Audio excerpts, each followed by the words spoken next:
शिला भक्ति वल्लभ तीर्थ गोस्वामी गुरु महाराज जी के अभय चरण कमल में अनंत कोटि साष्टांग दंडवत प्रणाम करते हुए उनकी अहेतु की कृपा प्रार्थना करता हूँ। आज श्रीपाद शंकराचार्य जी का परम पावन आविर्भाव तिथि है।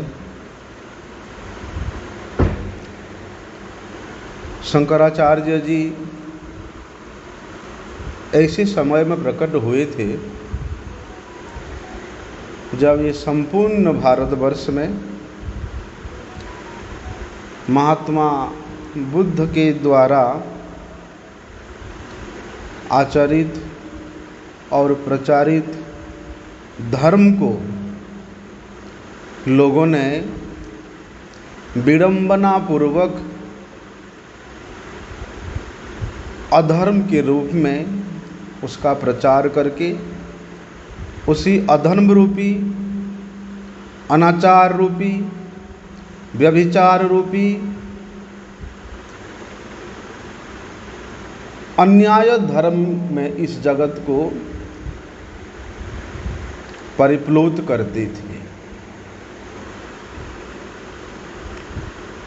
यद्यपि महात्मा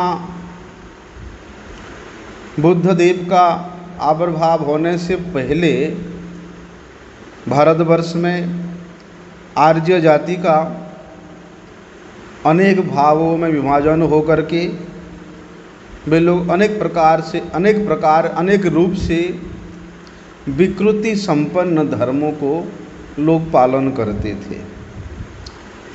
केवल मात्र बाह्य आडंबर को ही लोगों ने धर्म समझ करके उसी के अनुसार आडंबर पूर्ण अनुष्ठानों में अपना समय को, अपना धन को व्यर्थ बिताते थे। लोग समझते थे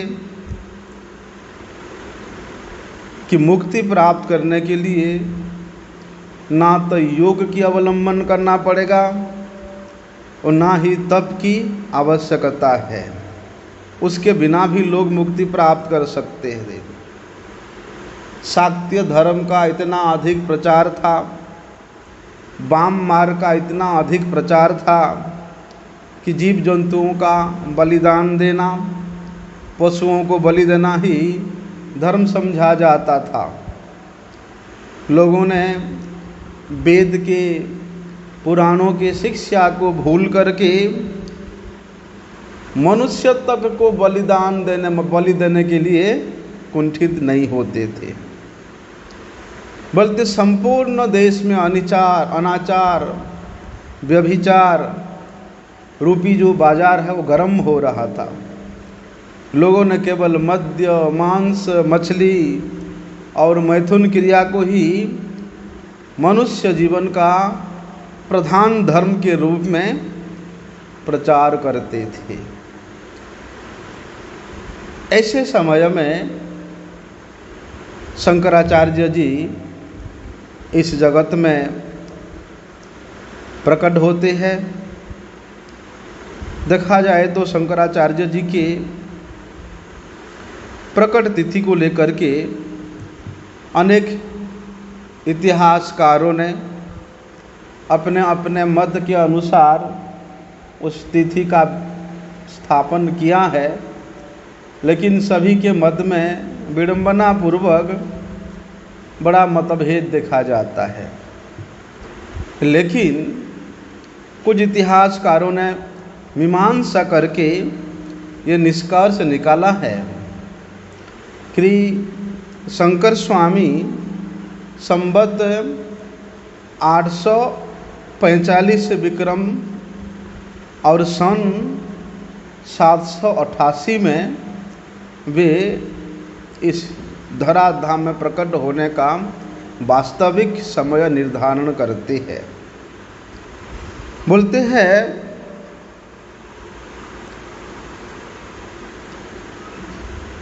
दूसरा अकाट्य प्रमाण ये है कि भगवान बुद्ध देव का प्रकट होने के बाद शंकराचार्य जी देवादिदेव महादेव के वर के अनुसार शिव गुरु की धर्मपत्नी के गर्भ से शंकर बालक का उत्पन्न होने का विशेष प्रमाण मिलता है।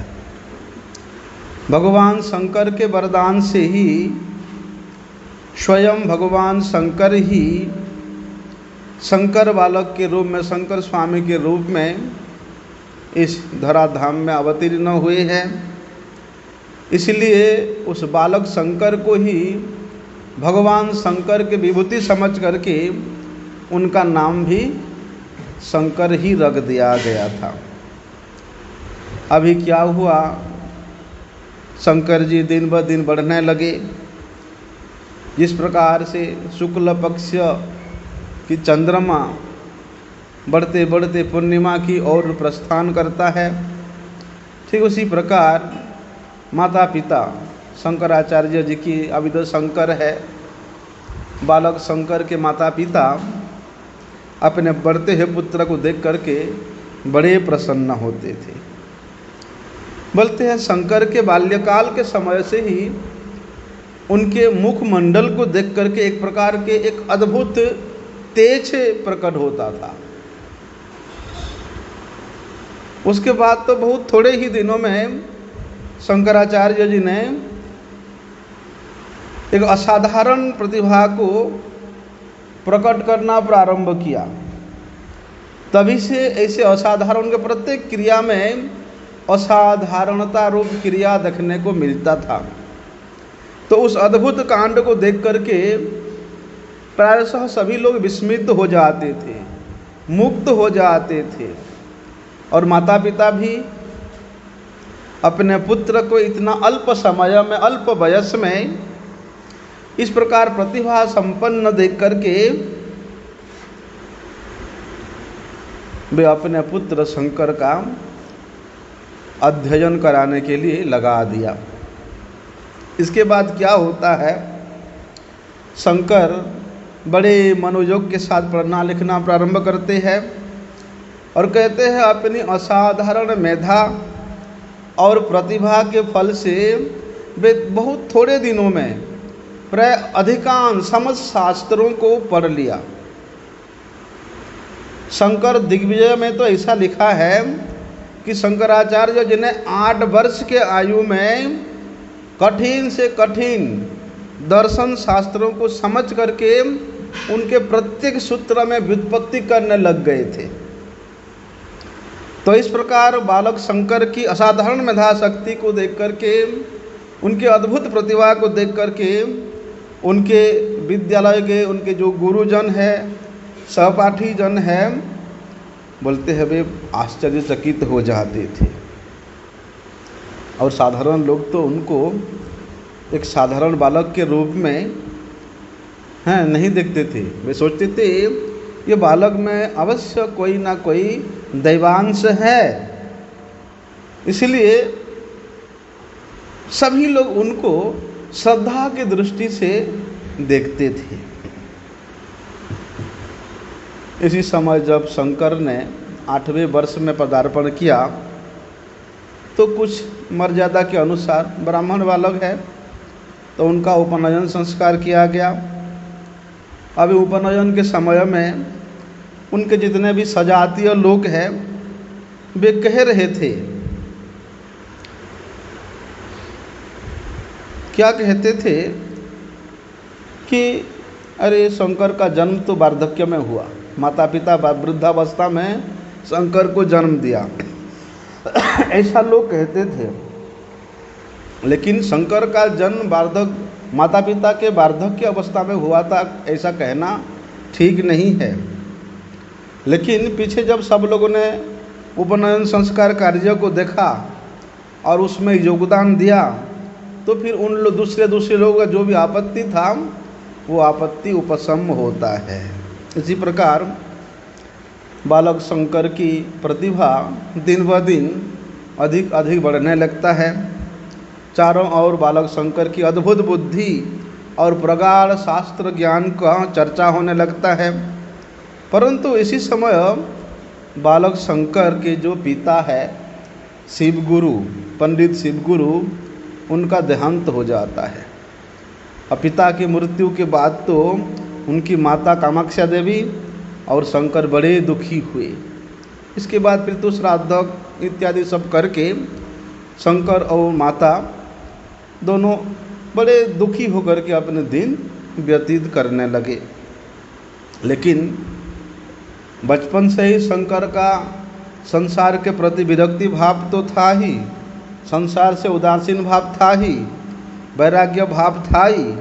लेकिन जब उनके पिता का संस्कार होने के बाद जब वे वापिस घर आए, तब तो उनका संसार के प्रति संपूर्ण रूप से आसक्ति था ही नहीं, उदासीन भाव हो गया। स्वाभाविक प्रवृत्ति वैराग्य की और संन्यास ग्रहण करने की उनका बचपन में ही एक स्वाभाविक प्रवृत्ति थी। आज तक संसार में जैसी प्रकृति के संसार में उद्धार करने के लिए लोग यहाँ साधु बनते हैं, संन्यास ग्रहण करते हैं, महात्मा होते हैं, बल्कि शंकर भी बचपन से उसी प्रकृति की ही थे। कांचन कामिनी के प्रति, धन दौलत के प्रति उनकी लेश मात्र भी तृष्णा नहीं था, वरम ये सब सांसारिक वस्तुओं के प्रति उनका बाल्यकाल से घृणासी भाव था। तो बाल्यकाल से ही शंकर बड़े सरल स्वभाव के थे, साधु स्वभाव के थे। ना उनको अच्छा खाने को, ना स्वादिष्ट भोजन करने का इच्छा होती थी, ना ही सुंदर सुंदर वस्त्र पहनने का, आभूषण पहनने का अभिलाषा होती थी। और पिता की मृत्यु की घटना के बाद तो शंकराचार्य संसार से अधिक से अधिक रूप से विरक्त हो गए थे। संसार की जो असारता है उनके हृदय में एक पट की तरह, एक चित्रपट की तरह हमेशा अंकित हो जाता था। इसलिए बाल्यावस्था में शंकराचार्य ये हृदयंगम कर ली थी कि ये जीवन जल के बुदबुद के समान क्षणभंगुर है, जल के बुदबुद के समान नष्ट होने वाली है, क्षणभंगुर है। इसके अतिरिक्त संसार में नित्य होने वाला जो परिवर्तन है, संसार में कोई भी वस्तु नित्य स्थिर रूप में नहीं रहता है। चाहे कोई भी शरीरधारी व्यक्ति हो, वस्तु हो, जीव हो, जंतु हो, उसका परिवर्तन अवश्यंभावी है। तो उस परिवर्तन को देख कर के शंकर के मन में संसार के प्रति जो असारता है वो बड़े बड़े भाव से सोचते थे और उसी को लेकर के वे हमेशा चिंताशील रहते थे। और पिता के मृत्यु के बाद तो उनका चिंता का स्रोत इतना गंभीर हो गया, बल्कि जो श्रेष्ठ तत्व है, उच्च तत्व को खोजने के लिए उनके मन में इतना अभिलाषा होती थी, इतना प्रगल्भ होती थी, बार बार उनका इच्छा होता था कि निर्जन में एकांत स्थान में बैठ कर के केवल चिंतन करें। कोई उपयुक्त विद्वान मिले तो उससे मन के सारे प्रश्न करके मन को शांत करें, क्योंकि प्रश्न का उत्तर जब तक साधक को नहीं मिलता है तब तक मन अशांत रहता है। इसलिए बालक शंकर के मन में तो अनेक प्रकार के प्रश्न है। तो वो सोचते हैं ऐसा कोई साधु विद्वान मिल जाए जिससे मैं अपने मन की सारी प्रश्न, सारी जिज्ञासा को स्थापन करके मन को शांति करूं। तो घर से सुबह से निकल जाते थे, किसी को बोलते नहीं थे, देखते नहीं थे, खाते नहीं थे, पीते नहीं थे। उनके माँ जो कुछ थोड़ा दे देती थी उसको खा करके सुबह से शंकराचार्य बाहर निकल जाते थे। वनों में, पर्वतों में, नदी के तट पर बैठ जाते थे और आकाश की ओर एकदम एकटक दृष्टि से देखते देखते वे स्वयं को और स्वयं के मन को समझाने का प्रयास करते थे। बोलते हैं संसार के इस अद्भुत व्यापार, यह अद्भुत जो रचना है, इसके मूल में क्या है? अगर इसके मूल में कोई है, इसका कारण कोई है, तो वो कारण कहाँ है? कौन है वो कारण? कैसा है? तो इस प्रकार तत्व चिंता से निमग्न होकर के शंकराचार्य जी अपने आत्मीय जनों को भूल तो जाते ही थे, उनके स्नेहमयी माता को भी भूल जाते थे। इसी प्रकार एक दिन सायंकाल में शंकर की एक साधु से भेंट हो जाती है और वे महात्मा शंकर की उस अलौकिक मूर्ति को देख करके, शंकर के इच्छा शक्ति को देख करके, शंकर के मन में जो एक प्रश्न करने का, जिज्ञासा करने का अति उत्कंठा है, उसको देख करके, शंकर के गांभीर्यता को देख करके वे महात्मा चकित हो जाते हैं। और वे महात्मा प्रथम दर्शन में ही सोचते हैं कि ये बालक कोई साधारण बालक नहीं है, अवश्य ही कोई देव अंश से संभूत या किसी विशेष कार्य के निमित्त ये बालक इस धराधाम में अवतीर्ण हुआ है। तो वे साधु महात्मा बहुत देर तक बालक शंकर की उस गंभीर मूर्ति को देखते रहे। वे जितना अधिक देखते उतना ही उनमें कुतूहल बढ़ता जाता है। और वे साधु के साधारण साधु नहीं थे, वे विद्वान थे। वे बड़े आग्रह से उस शंकर बालक को पूछता है, कस्त्वम, तुम कौन हो?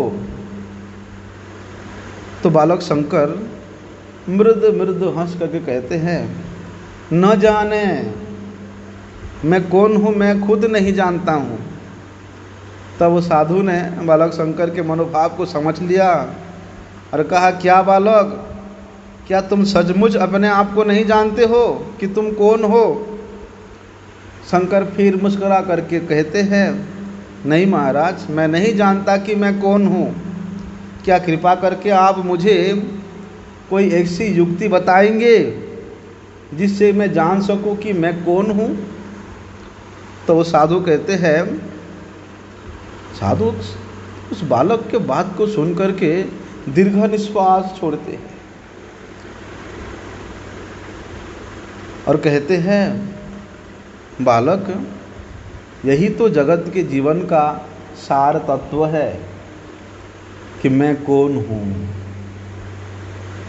ये जानना ही जीवन का सार तत्व है। तो साधु के भाव भंगी को देख करके बालक शंकर भी व्याकुल हो गए और वे बार बार जिज्ञासा करने लगे। कहते, प्रभु, हे भगवान, वो तत्व क्या है? जो सार तत्व की बात आप कह रहे हो, वो तत्व क्या है? आप कृपा करके मुझे बता दीजिए। साधु ने कहा, वत्स, वह तत्व संसार में रह करके नहीं जाना जा सकता। उस परम तत्व का स्थान संसार से ऊपर है, संसार से बाहर है। इस संसार की, इस जगत की पार्थिव कोलाहल के बीच में रह करके उसको जानना असंभव है। अभी उस साधु के बात को सुन करके बालक शंकर गंभीर हो जाते हैं और बड़े दृढ़ता से कहते हैं, हे महात्मन, वो ही परम तत्व ना बाहर है, ना भीतर है, ना ही ऊपर है। वो परम तत्व तो बिल्कुल आपके निकट है। नहीं, आपके निकट नहीं, वो तो आपके हृदय में मौजूद है। आत्मचिंतन और आत्मदर्शन से वे तत्व वस्तु अनुभूत होते, अनुभवनीय होता है, अधिगत हो सकता है। अभी शंकर के उस मर्म वाणी को सुनकर के साधु बड़े आश्चर्यचकित होकर के सोचने लगते हैं, अरे वास्तव में ये बालक तो बड़े अलौकिक बालक है भाई, हैं? सचमुच ही भगवान के द्वारा प्रेरित होकर के ये संसार के कल्याण साधन करने के लिए ये संसार में अवतीर्ण हुआ है। उसके बाद उस साधु ने शंकर के मस्तक को स्पर्श किया, आशीर्वाद दिया और वहाँ से प्रस्थान करने के लिए प्रयास करते हैं। लेकिन बालक शंकर बहुत दूर तक उस महात्मा के पीछा करते हैं, चुपचाप उनके पीछे पीछे चल रहे हैं, कुछ बोल नहीं रहे हैं। और वे महात्मा जब अपने मठ में पहुँचे तब उस बालक शंकर ने उन महात्मा साधु महात्मा के चरणों में बड़े व्याकुलता से लेट करके उनसे प्रार्थना करते हैं कि हे महात्मन, आप कृपा करके मुझे अपना शिष्य के रूप में ग्रहण कीजिए, आप मुझे संन्यास धर्म में दीक्षित करिए और जो पारलौकिक आनंद है उसके मार्ग में आप कृपा करके मुझे आरूढ़ कीजिए।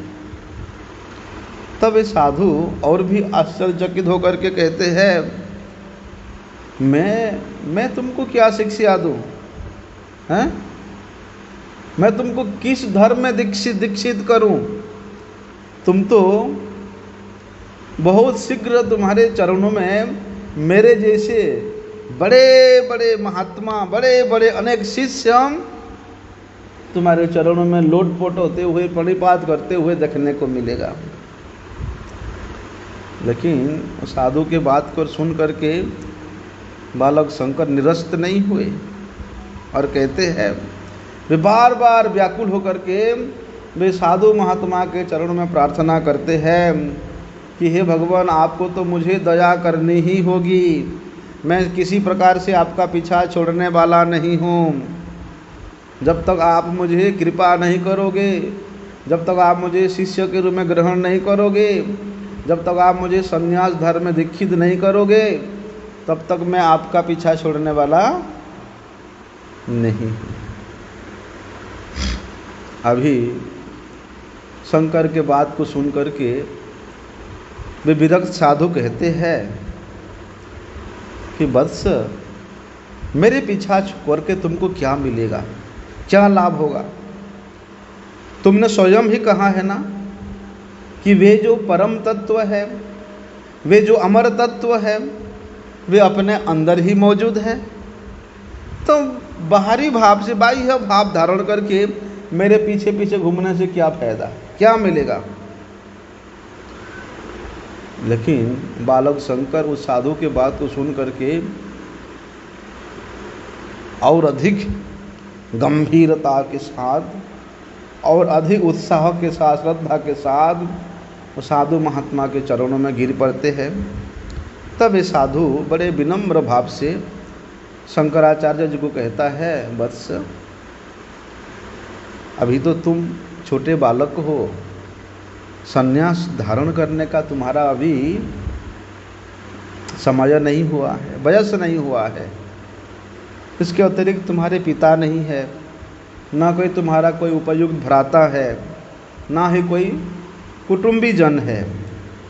तुम अपनी स्नेहमयी माता के एकमात्र अवलंब हो, तो अपनी माता के आज्ञा के, अपनी माता के इच्छा के बिना तुम किसी प्रकार से कोई सिद्धि प्राप्त नहीं कर सकते हो।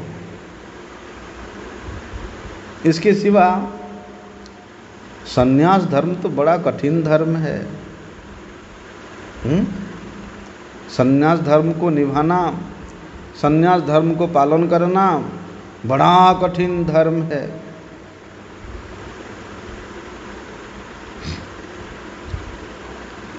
अगर माता के आदेश के बिना संन्यास ग्रहण करोगे तो सन्यासी बनकर के जितना भी धर्म कर्म करोगे वो सब भस्मीभूत हो जाता है।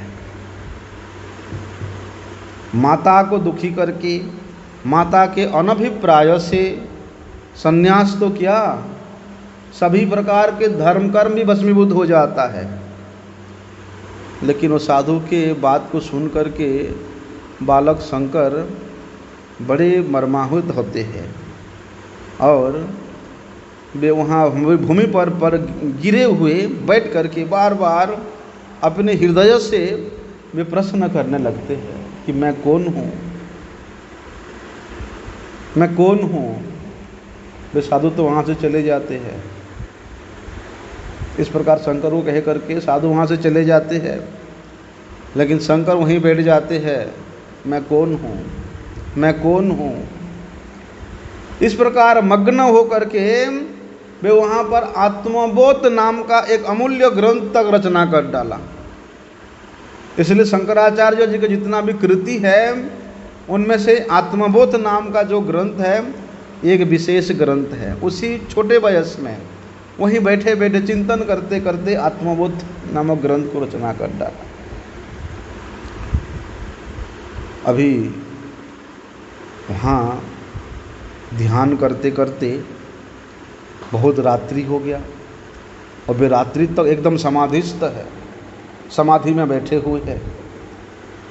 बाहरी क्रिया का कोई लेना देना नहीं है, लेकिन उनके स्नेहमयी माता, उनके आत्मीय जन वे अत्यंत अधीर हो रहे हैं, उत्कंठित हो रहे हैं और बालक शंकर की खोज कर रहे हैं।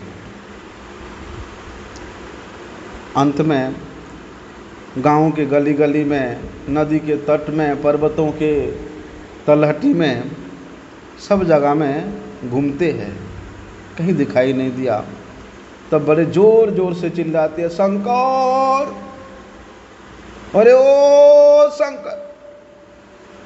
इस प्रकार जोर जोर से पुकारने लगते हैं, किंतु आवाज़ जाने पर भी कहाँ से सुनेगा। शंकर तो वहाँ आत्मचिंतन में मग्न है। ना तो माता की आवाज़ सुनाई दे रहा है, ना ही आत्मीय जनों की आवाज़ करके बैठे थे। प्राय सभी कार्यों का त्याग करके दिन रात उसी चिंता में निमग्न होकर ध्यान में बैठ जाएंगे। उनके जितने भी परिवार के लोग हैं वे तो व्यथित होते ही थे, लेकिन अपने पुत्र शंकर के इस प्रकार के वैराग्य भाव को देख करके स्नेहमयी माता के लिए अनेक प्रकार आमोद प्रमोद में लगा के रखो, जिससे उसको चिंता करने का, ध्यान करने का, विचार करने का कोई अवसर चेष्टा करने लगी। और माता भी सोचने लगी कि जितना जल्दी हो सके शंकर का विवाह कर लेना उचित है। और जितने है इस प्रकार शंकराचार्य जी के जितने आत्मीय गण हैं ऐसे बातें कहते थे, लेकिन संसार से महान उदासीन, संसार से विरक्त शंकर उनकी बातों को कोई सुनते नहीं थे, दृष्टिपात नहीं करते, उपेक्षा कर देते थे। कोई कुछ भी बोले, किसी के बातों का कोई प्रभाव शंकर के ऊपर नहीं पड़ता था। वे अचल थे, वे अटल थे, हिमालय के मापी वे धीर थे। दृढ़ भाव से वे अपने गंतव्य पथ की ओर निरवता के साथ बढ़ने लगे। जो महापुरुष जगत के कल्याण के लिए, जगत के मंगल के लिए इस संसार में अवतीर्ण होकर महान आत्मत्याग करते हैं, वे सांसारिक सुख दुखों में, सांसारिक भोग विलास के प्रति वो किस प्रकार से दृष्टिपात कर सकते हैं। उनके प्रति उनका तिरछा दृष्टि भी नहीं होती है। और शिव अवतार, शिव जी का अवतार शंकर वे तो इस पाप परितप्त संसार को उद्धार करने के लिए ही इस संसार में प्रकट हुए हैं। अरे जिन्हें संसार का अज्ञान अंधकार दूर करके सद्धर्म प्रतिष्ठा करना है, ज्ञान का प्रचार करना था, उनको भला ये संसार की तुच्छ भोग विलास कनक कामिनी प्रतिष्ठा दिखा करके कोई रोक सकता है? संसार में कोई उनको संसार में लिप्त कर सकता है?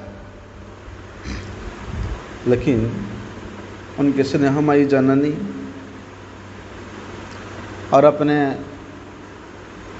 जितने भी बंधु बांधव है उन सब की व्याकुलता को देख करके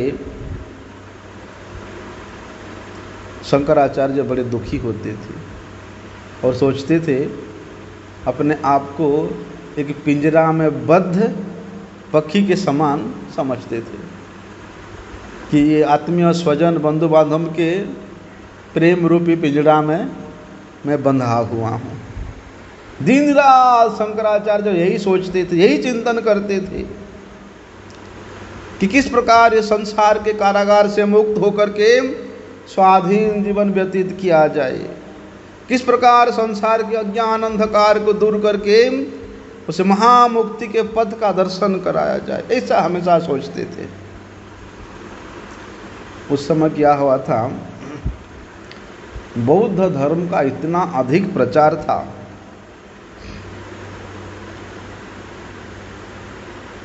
उस बौद्ध धर्म के प्रभाव से पूरा देश में बाह्य वैराग्य केवल लोगों को दिखाने का वैराग्य और सन्यास का तो ज्वार भाटा जैसा बाढ़ आ गया था। जिसको देखो सन्यास ले रहे, क्या बालक, क्या वृद्ध, क्या स्त्री, क्या पुरुष, हजारों लाखों लोगों ने सब भिक्षुक, बौद्ध भिक्षुक बने जा रहे हैं, बौद्ध भिक्षुक बने जा रहे हैं।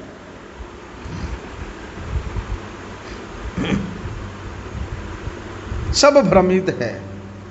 धर्म और वैराग्य का ये लीला निकेतन भारतवर्ष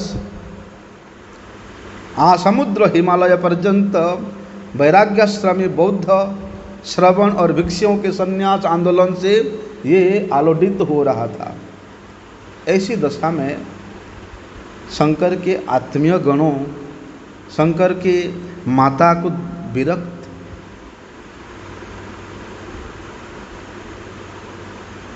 विरक्त भाव देख करके शंकर का उनके मन अधिक चंचल हो जाता था। स्वाभाविक था, जिसको देखो वही सन्यासी बने जा रहा है, वही बाह्य विरक्त बनते जा रहा है, बौद्ध भिक्षु बने जा रहा है। लेकिन उनके आत्मीयजन शंकर को जितना अधिक सांसारिक बंधनों में बांधने का प्रयास करते, शंकर उतना ही अधिक उनका छेदन कर देते थे। लेकिन बिना माता के आज्ञा, बिना माता की अनुमति अगर मैं कोई साधन करूं तो उसमें सिद्धि प्राप्त नहीं हो सकता है। इस बात को सोच सोच करके बालक शंकर व्याकुल हो जाते थे और मेरी माँ मुझे छोड़ दे बाबा जी बनने के लिए, मेरी माँ मुझे छोड़ दे संन्यास लेने के लिए, यह असंभव है। वो अपने आप को उस पिंजरे में बद्ध पक्षी के जैसे मानते थे। माँ के उस स्नेह में इतना आबद्ध हो गए थे कि माँ उनको एक मिनट के लिए छोड़ना नहीं चाहती थी। इस प्रकार चिंतन करते करते, सोचते सोचते बहुत सा समय व्यतीत हो जाता है। संसार बंधन में जितना जल्दी हो सके आबद्ध किया जाए। बोलते किसी भी प्रकार से वो मैं किसी दूसरे गांव में किसी के यहाँ गए थे। नदी में, मार्ग में नदी पड़नी थी, आते समय में नदी पार करनी पड़ेगी और जाते समय नदी पार करनी पड़ेगी। जब वे आए थे तब तो जल था नहीं, सूखा था। जब वापिस आए तब नदी में जल था, लेकिन जल इतना था कि पैदल आप नदी पार कर सकते हो, नाव की आवश्यकता नहीं था। अब माता और पुत्र दोनों नदी में घुस गए। इतना जल है, कमर तक है जल है, पार कर जाएंगे। लेकिन जैसे नदी के बीच में पहुँचे, पानी बहुत अधिक बढ़ जाता है, बाढ़ का पानी आ जाता है और बाढ़ के कारण माता और पुत्र दोनों डूबने लगते हैं। और भगवान को पुकारने लगते हैं, त्राही त्राही करने लगते हैं। उसी समय शंकर ने एक दैव का आदेश सुना, देवादेश सुना। क्या सुना? शंकर, यदि तुम संसार त्याग कर संन्यास धारण करोगे और तुम्हारे माता तुमको संन्यास ग्रहण करने के लिए सहर्ष अनुमति प्रदान करे तो तुम दोनों इस नदी के इस बाढ़ के जल से त्राण प्राप्त कर सकते हो, नहीं तो आज ही तुम दोनों को यहाँ डूब के मरना होगा। अभी उस दैव वाणी को सुन करके शंकर सोचते हैं कि यही सबसे बड़ा अवसर है माता को सबसे बड़ा सु अवसर समझा। क्या समझा? और माता को कहा, माता मुझे देवादेश हुआ कि यदि मैं संसार त्याग दूं और संन्यास ग्रहण करने की प्रतिज्ञा करूं और तुम मुझे सहर्ष आज्ञा दे दो संन्यास लेने के लिए, तो हम दोनों इस बाढ़ के जल से बच सकते हैं, नहीं तो यहाँ हम दोनों को डूब के मरना होगा। बोलो माता जल्दी बोलो, समय नहीं है, तुम मुझे इस भव सागर से उतरने के लिए आज्ञा दे दो, नहीं तो यही नदी में हम दोनों का समाधि होने वाला है। उसके लिए तैयार हो जाओ। देखो देखो माता, मेरे कंठ तक जल आ गया है, सोचने विचारने की समय नहीं है, जो कुछ कर्तव्य हो क्षण भर में निर्णय करो, नहीं तो अभी के अभी हम दोनों नदी के जल में डूब जाएंगे। अभी माता सोचे, स्नेहमयी माता सोचती है, वैसे तो बिचारी अपने पुत्र के मोह में डूबी हुई है अभी जल में डूबने से क्या है। देखती है मेरे पुत्र जल में डूबने लगे हैं, और दूसरे शंकर द्वारा उस दैव के आदेश को सुन करके क्षण भर के लिए माता भी अचेतन हो जाती है। हैं? मैं मेरे पुत्र को संन्यास लेने के लिए आज्ञा दे दूं? दोनों तरफ से विपत्ति थी। अगर संन्यास के लिए आज्ञा ना दे तो नदी के जल में डूब के मरना है, हैं? और संन्यास देने के लिए आदेश दे दे तो पुत्र विरह से मरना है। बेचारे किंग कर्तव्यम विमूढ़म, क्या करे? पुत्र के विरह से विरह रूप, क्योंकि माता का एकमात्र अवलंबन था उनका पुत्र शंकर। कितने माता सपने देख रही थी कि पुत्र का विवाह होगा, पुत्र वधू आएगी, बाल बच्चे होंगे, हैं? दिव्य शिखा की भांति माता बड़े व्याकुल है। माता सोच रही है, एकमात्र पुत्र, एक ही तो मेरे आशाधन है शंकर, उसको हमेशा के लिए सदा के लिए घर से विदा करके मैं एकाकिनी हो जाऊंगी, और शंकर के बिना मैं कैसे रह सकूंगी। अभी शंकर की माता व्याकुल होकर के, अधीर होकर के, जिस प्रकार छोटे छोटे बच्चे रोते हैं ऐसा रोचने, उच्च ध्वनि से रोने लगी। क्या करूं क्या करूं? माता उस समय मानो माता का हृदय विदीर्ण सा हो रहा था। अंत में तो उस नदी के जल में संन्यास देने के लिए अब हामी भर दो, विलंब मत करो। तुम देख रही हो ना, मेरा संन्यास स्वयं बचने का और दूसरा कोई उपाय नहीं है। यदि तुमने और थोड़ा सा विलंब किया तो सर्वनाश अवश्यम भावी है, इसलिए शीघ्र अनुमति प्रदान करो, नहीं तो डूबने में देर नहीं है। अभी शंकर डूबते डूबते कह रहे हैं। शंकर की अंतिम वाणी सुनकर के माता विचार करती है, क्या करें? दोनों ओर महाविपद है, घोर संकट है। यदि पुत्र को संन्यास के लिए आज्ञा दे दूं, उसको देख करके माता भी बड़े चिंतित है, और शंकर भी अत्यंत कातर होकर कहते हैं, माँ अब विलंब मत करो, यहाँ तो मुझे संन्यास धर्म ग्रहण करने का अनुमति दो, नहीं तो बस दैव प्रभाव से वो जो इतना इतना जल चढ़ चढ़ के आ रहा था वो बिल्कुल शांत हो गया, बिल्कुल जल उतर गया।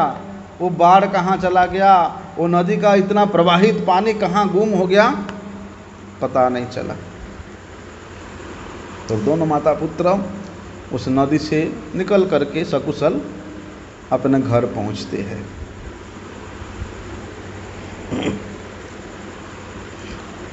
पिंजरे में बद्ध एक पक्षी जिस प्रकार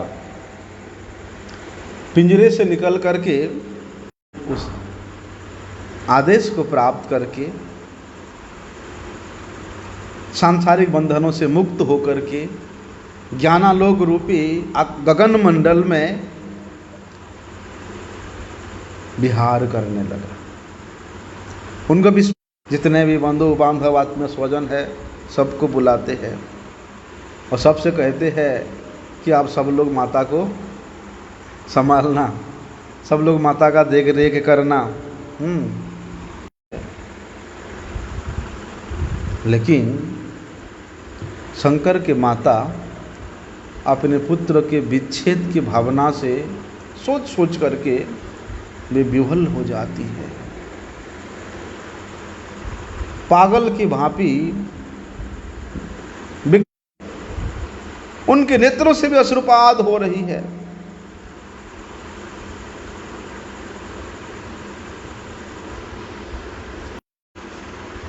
मैं नियमित रूप से शिव साधना करूंगी, भगवान का स्मरण करूंगी और तुम्हारे जितना भी दुख है, कष्ट है, ताप है, उसको निवारण करने के लिए मैं भगवान से प्रार्थना करूंगी।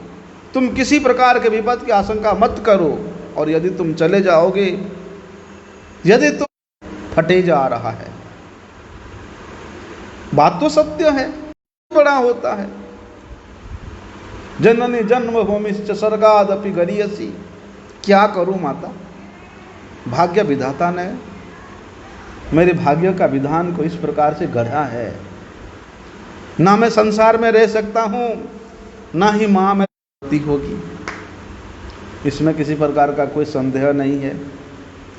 इसलिए देवाज्ञा, देवों के आज्ञा पालन करने के अतिरिक्त हमारा और दूसरा कोई चारा नहीं है।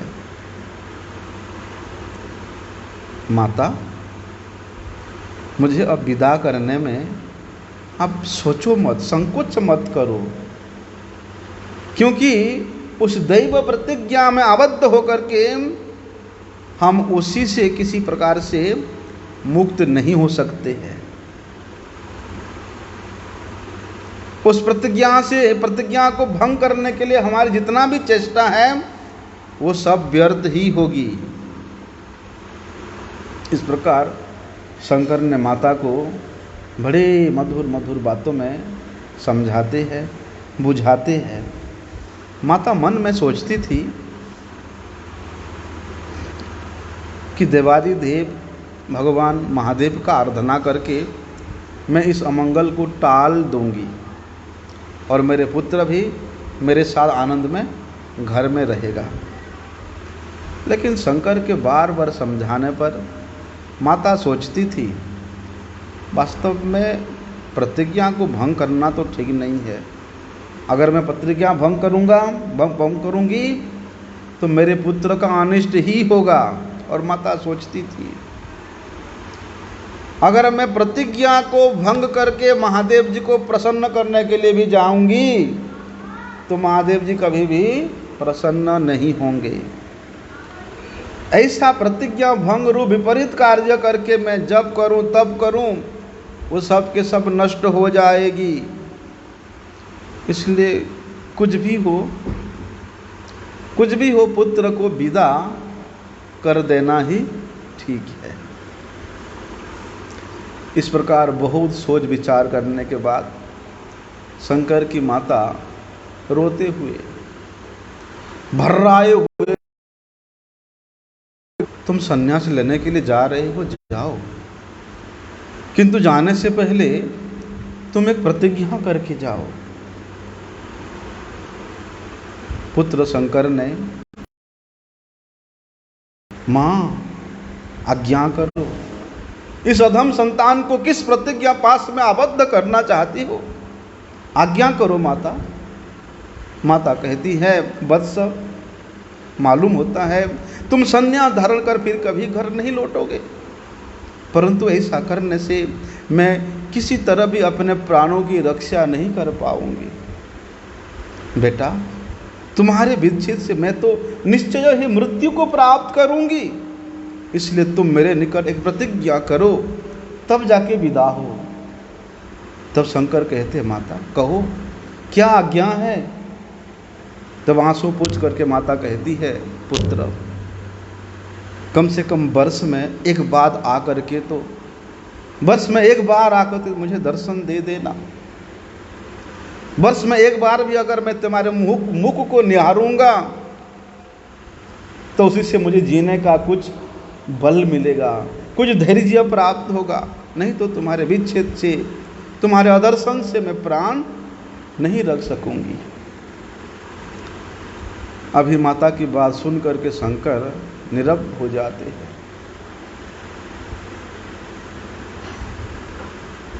माता की बात का वे किसी प्रकार का उत्तर नहीं दे सकते हैं।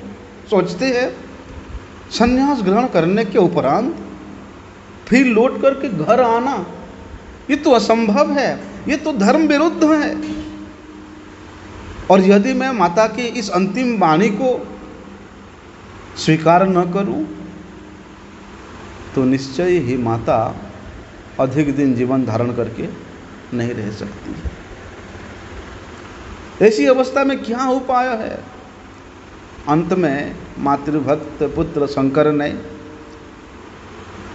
मातृ आज्ञा को शिरोधार्य किया और वर्ष में एक बार आकर के माता का दर्शन करूंगा, इस प्रकार उन्होंने अपनी माता के निकट प्रतिज्ञा किया। अब घर छोड़ने का समय उपस्थित हुआ है। माता और पुत्र दोनों स्नेह समुद्र में गोता लगा रहे हैं, डूब रहे हैं, उमड़ रहा है। बहुत चेष्टा करके शंकर ने अपने आप को संभाला। अंत में माता के चरणों में साष्टांग प्रणाम करके शंकर घर से बाहर को जा रहे हैं। शंकर को जाते हुए देख करके माता भूमि पर गिरे लोटपोट हो रही है। सभी स्वजन, आत्मीय स्वजनगण आकर के, कोई माता को संभालेगा, यहाँ कोई शंकर के विदा के दृश्य को देख करके अपने कर हृदय विदारण उस दृश्य को देख करके रोएगा, क्या करेगा। सभी लोग शंकर के जाते हुए दृष्टि को देख करके, करुण दृष्टि को देख करके सब रोने लगे। जब तक शंकर उनके दृष्टि से ओझल ना हो गए तब तक वे बराबर अश्रुपात करते हुए उनको देखते रहे। इस प्रकार से जितने भी आत्मीय स्वजन है बात में माता को सांत्वना देते हैं।